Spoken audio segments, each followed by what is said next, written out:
প্ৰত্যেকজন এছপাৰেণ্টছৰ মনত এনেকুৱা ধৰণৰ কুৱেশ্যনছ আহিয়ে থাকে।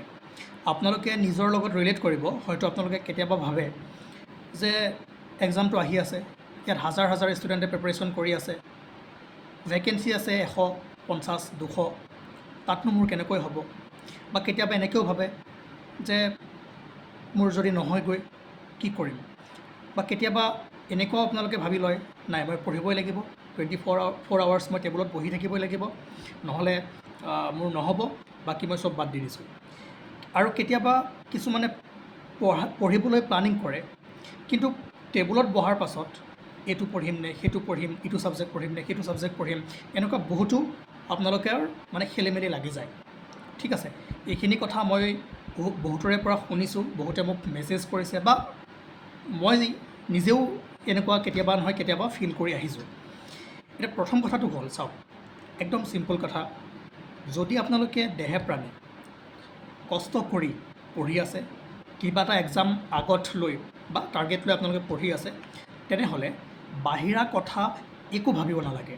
এই যিবোৰ কুৱেশ্যনছ আপোনালোকৰ মনত আহি আছে, সেইবোৰ অহাটো স্বাভাৱিক। কিন্তু এতিয়াৰে পৰা আপোনালোকে কি কৰিব লাগিব যে ঠিক আছে, এনেকুৱাতো ভাৱ আহিছে, কিন্তু উপায়টো নাই। 100 ছিট আছে বা 50 আছে, 1000 ষ্টুডেণ্ট থাকিলেও, লাখ ষ্টুডেণ্ট থাকিলেও আমি যেনেকৈ নহওক প্ৰিপাৰেশ্যন কৰিবই লাগিব, যেনেকৈ নহওক পৰীক্ষাটো দিবই লাগিব। আৰু আমি আমাৰ ফালৰ পৰা বেষ্ট কৰিম, একদম কষ্ট কৰি পঢ়িম, ভালদৰে MCQ প্ৰেক্টিছ কৰিম, কাৰেণ্ট এফেয়াৰ্ছ চাম, মেথছ চাম, ৰিজনিং চাম, বা চিলেবাছত যি ছাবজেক্টছ আছে সেইবোৰ ভালদৰে পঢ়িম। বাকী ৰিজাল্ট কি হয় এইটো আমাৰ হাতত নাই। আমাৰ হাতত কি আছে যে কষ্ট কিমান কৰিব পাৰোঁ। যিবোৰ ছাবজেক্টছ আছে, যিবোৰ আপোনালোকৰ হাতত নোটছ আছে, যিবোৰ আপোনালোকে হেণ্ড ৰিটেন নোটছেই হওক বা কোনোবাই প্ৰভাইড কৰা নোটছেই হওক, যিবোৰ আছে সেইবোৰ ভালদৰে খুটি নাটি মাৰি পঢ়াটো আপোনালোকৰ কাম। মনত যদি আপোনালোকে বহুত চিন্তা লৈ থাকে বা বহুত প্ৰেছাৰত পঢ়ি থাকে, কেতিয়াবা কি হয়, বহুতে এনেকৈ পঢ়ে যে জবটো পাবই লাগিব, নাপালে নহ'ব, নাপালে মোৰ লাইফটো চোন বেয়া হৈ যাব, এনেকুৱা ভাব লৈও বহুতে পঢ়ি থাকে, একদম পাব লাগিব বুলিয়েই পঢ়ে। সেইটো কিন্তু ভুল।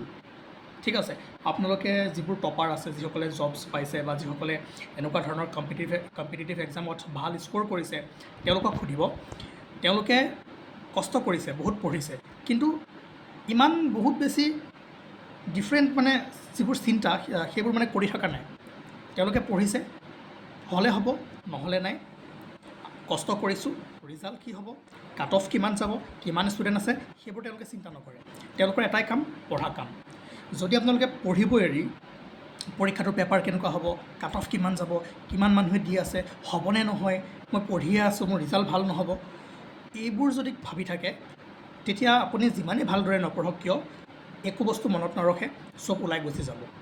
সেইকাৰণে মই এটাই আপোনালোকক অনুৰোধ জনাওঁ, যিবোৰ মই মেছেজ পাই আছোঁ, যিবোৰ মই কল পাই আছোঁ, সেইবোৰ মানে আপোনালোকৰ এই সমস্যাবোৰৰ পৰাই পাই আছোঁ, সেইবোৰ মোক মেছেজ কৰাতকৈ, কল কৰাতকৈ আপোনালোকে কি কৰক যে পঢ়াত, সেইখিনি সময় পঢ়াত গুৰুত্ব দিয়ক।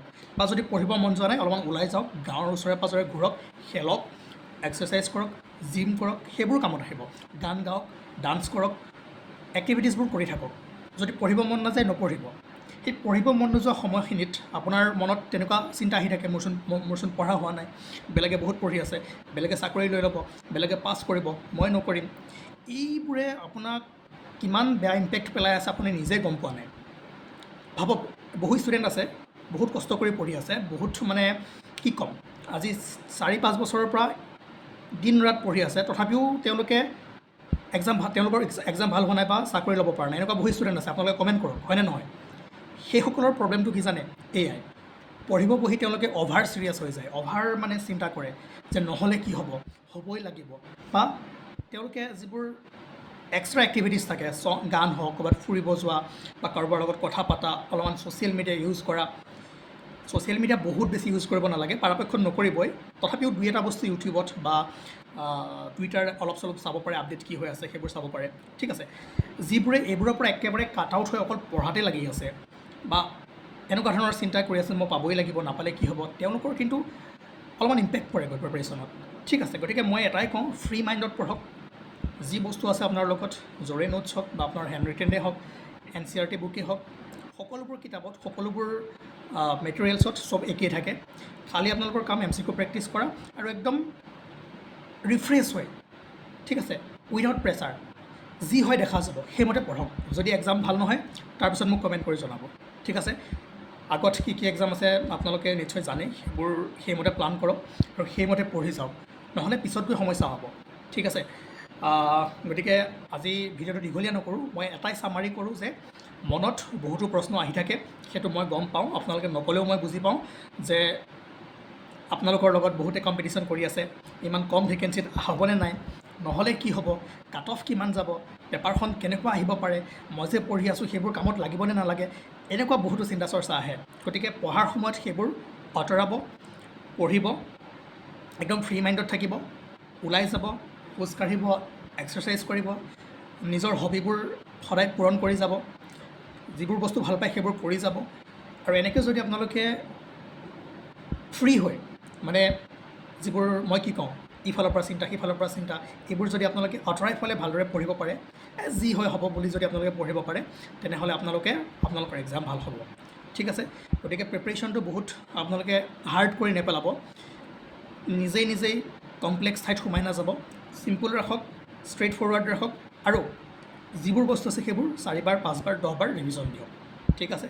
আৰু যদি কিবা আপোনালোকৰ সমস্যা থাকে কমেণ্ট ছেকশ্যনত কমেণ্ট কৰি জনাব, এই বিষয়ে আমি কথা পাতি থাকিম।